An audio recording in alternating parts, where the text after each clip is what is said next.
There are a lot of realities that are being lived in this physical time-space reality. And there are not two of you who are perceiving identically.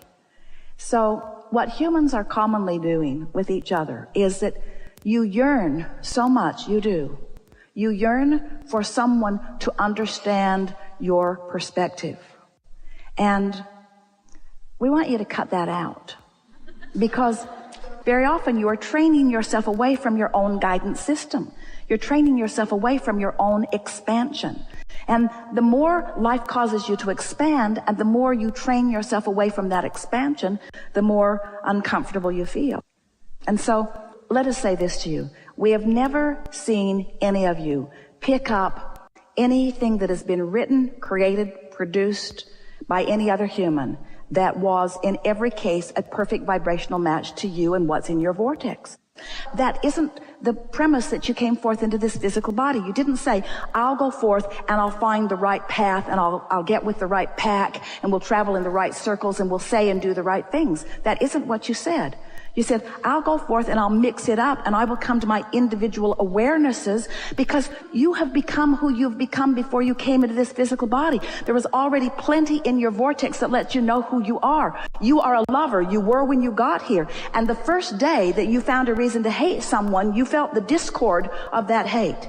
Because the source within you, no matter how justified you think you are in the pushing against of that injustice or that thing that you did not want to see, the source within you will not join you in that hatred, you see. And so this is a conversation that could go on for hours and hours and hours, because there are so many facets to the environment in which you live and so many premises that people are presenting from.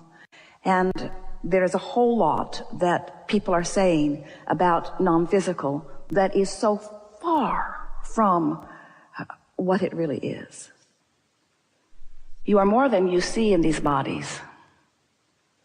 You are source energy extended out here. But even when you are here looking into your physical format, more than the you that you think is looking is looking. There's a source energy part of you always looking with you, through you, with you. So in every moment in time that you are having a conversation, this larger source energy part of you is there in the conversation. And you can tell by the way you feel how intertwined you are vibrationally, how resonant you are with the whole of you. Or you can feel, through your emotions, how much of who you really are you're pinching off because of your current opinion. Now, your opinions are really valid. They are. They're important. And we're not for a moment suggesting that you should come and be a puppet on a string where source just flows through you and does all your thinking for you. But we would like to explain to you how you intended it when you made the decision to come. And as you decide to deliberately apply your awareness that you are a vibrational being, that you are an extension of source energy, that source energy is flowing to you and through you at all times, that you have guidance within you that lets you know how much of that you are allowing in any moment or how much of that you are resisting. As you begin to focus upon these very few premises that are law-based, that are universal, and begin to deliberately apply them from your point of knowing, it is our promise to you that your then deliberate approach to life will be delicious. And you will never again be confused about how things are coming to you. You won't be confused about your life, and you won't be confused about anybody else's life. And you won't be asking law of attraction or anything else to be an arbitrary judge of you and everyone else. You won't be asking the impossible things that so many humans are asking, which is, let's just bang around together and let's manifest all over the place, wanted and unwanted, and then let's find some judge who is standing outside of us to evaluate the rightness or the wrongness of our behavior or of our creation or of our attraction, and then we will try to mimic whatever the Great One decides is the right way to live. And we say nothing like that is anything close to what you knew when you made the decision to come into this time-space reality.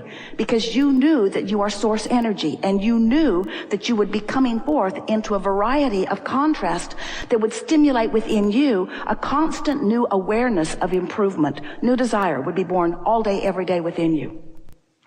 We call that step one of this creative process. Contrast causes you to ask. You can't stop it. Don't try. Every moment of the day, there is something new that is occurring to you that would be an improved condition. That's what the evolution of all species is about. And when you go with the flow of that, rather than bucking the idea of it, things will begin getting easier for you immediately. You can't stop becoming. So step one causes you to ask all day, every day. When you get into a sleeping room that does not have enough closets, it makes you ask for more closets. Now, they're not going to show up today, not in most cases. But your asking puts that request into what we are calling a vibrational reality. This vibrational reality, this vortex of vibration. Our human friends sometimes do not like our depiction of this vibrational reality because it's vibrational, and unless you are in the frequency of it, you can't translate it into reality. It's a vibrational reality, so it's a future manifestation for you.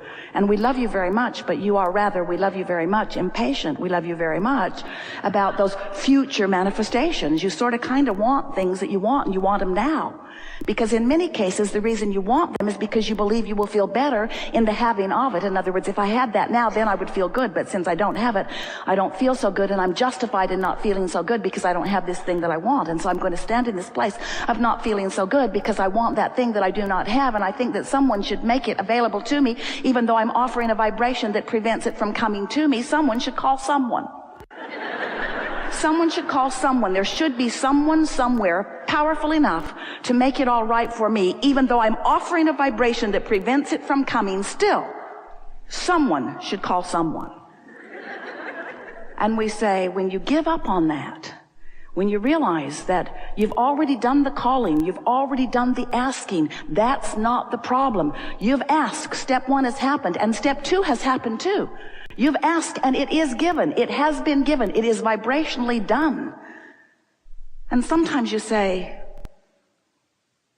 often you say, well, big deal with the vibrational doneness, because it's not done until I can spend it, okay? It's not done until I can lick it. I want the manifestation of it. I want the reality of it. And we say, we want that for you too, because that's the confirmation of your perfect alignment. But meanwhile, there are a lot of things that are coming into beingness that you could be taking enormous pleasure from if you would allow yourself to understand the process of creation. So step one is contrast causes you to ask for it, and when you do, you launch a rocket of desire that is a little foreign to you because it was born out of your awareness of contrast, often out of your clear awareness of what you don't want. When you know what you don't want, you always know more clearly what you do want, don't you? So you have this request that has been going and going and going and going. In fact, your vortex had a pretty good thing going before you even came into this physical body. And now you're here in this physical body, you are adding to that vortex all day, every day, and you have amassed a veritable fortune of well-being, abundance on all levels, vibrationally here for you. And Source, that larger part of you, that part of you that was you before you came into this physical body, that is you even though you're in this physical body, that other vibrational part of you who is always collecting the best of that which you've become and holding the vibrational light of that, holding it steady so that you can feel your way to it. That non-physical part of you stands in your vortex in complete vibrational alignment, already having become the full vibrational fruition of everything that you've been asking for. In other words, there is a part of you who stands as the culmination of all that you have lived, who is beaming a signal to you all day, every day, that you can feel your resonance with or not. When you feel eager, you're right there in alignment. When you feel love or in love, you're right there in alignment. In your appreciation, you're right there, tuned in, tapped in, turned on. No resistance whatsoever in your vibration, vibrating at the same frequency of that pure positive energy that is you. And in that beingness, as you are looking into your world, fully enveloped with that source energy, you are then seeing the world through the eyes of source, and everyone who stands as the object of your attention benefits by your connection to this source energy. It's exactly the way you knew you would be. Not in every moment, because you said, I'll go forth and I'll explore contrast. I don't want a feathered nest. I don't want someone else figuring it all out for me. I want my personal preferences to count for something. I want my unique, important, extraordinary, unique, important, I want my unique, my special, my important, my unique perspective to matter. I want to give birth to my rockets of desire.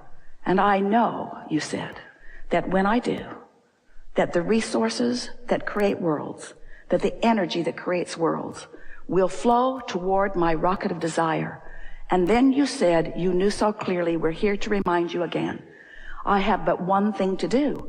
Once I've done the natural, inevitable, can't stop doing it all day, every day, launching of desire. And once Source has done what it always does, come into full vibrational alignment with what I've become part, then you said, my part will be the allowing part. I will practice the art of allowing. I will get so good at allowing. I will feel my way to it because I will understand that my emotions tell me aligned, resisted, allowing, not, tuned in, tapped in, turned on, not.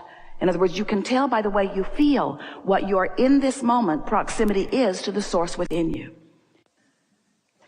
So once you show yourself actively your own guidance, once you stand in any moment in time and you say, here I am, and Source, I know you have an opinion about this child that I'm looking at, and you feel yourself welled up with appreciation, you can feel that your opinion, your approach, your perception right here, right now, is so in sync with the Source within you that you are full of the completion of that which is Source. That's what positive emotion is. The better you feel, the more you are completing or allowing the extension of Source right here and now in this moment in time. And the worse you feel, the more your desire to be that is, but the more you are disallowing it, you see. And there are people maybe clamoring around saying, hey, life isn't good, life isn't good, life isn't good, life isn't good. But I don't hear them. I'm not in the vibrational vicinity of them. I'm living pure positive energy. I'm living life in the way that I came forth to live and standing as example of well-being to others. And when others come into my experience, maybe they were born into my family, maybe I was born to them, maybe I married one of them, maybe I go to school with one of them, somebody is clamoring in a vibration that doesn't feel so good. They're saying, hey, you, what have you got your head in the clouds? What are you so happy about? You should be down here with us, living life in the reality that we all live. You should be sifting and sorting through the stuff of life, and you should be perceiving life more as we perceive it. And we say, you can't perceive other than you perceive. And when you tune yourself to the frequencies of well-being, well-being is what will be revealed to you everywhere you go. If we were standing in your physical shoes, we would no longer sift and sort the piles of manifestation. We would spend all of our conscious awareness in looking for the best feeling thought that we could find. We would tune ourselves constantly to the frequency that allows well-being. And we would stand as an example of that, so that when those who see us, they would understand that we are living the well-being that we have been talking about, teaching through the clarity of example as best you can. And you never get it done. You never get it done, and you cannot get it wrong. And the reason that you cannot get it wrong is because it is never done. So let's say you're standing in a place and you don't feel so good. And with good reason. Something happened. You looked at it. It hurt your feelings. You're out of whack. The very fact that you can feel negative emotion means there is a love right now that you are denying. You couldn't feel pain if love were not there. Don't you like knowing that? If there were not love that is more right for you and more available to you, you would never feel loneliness. Loneliness only exists because you're denying yourself the alignment with what you want. You're getting this. Really good.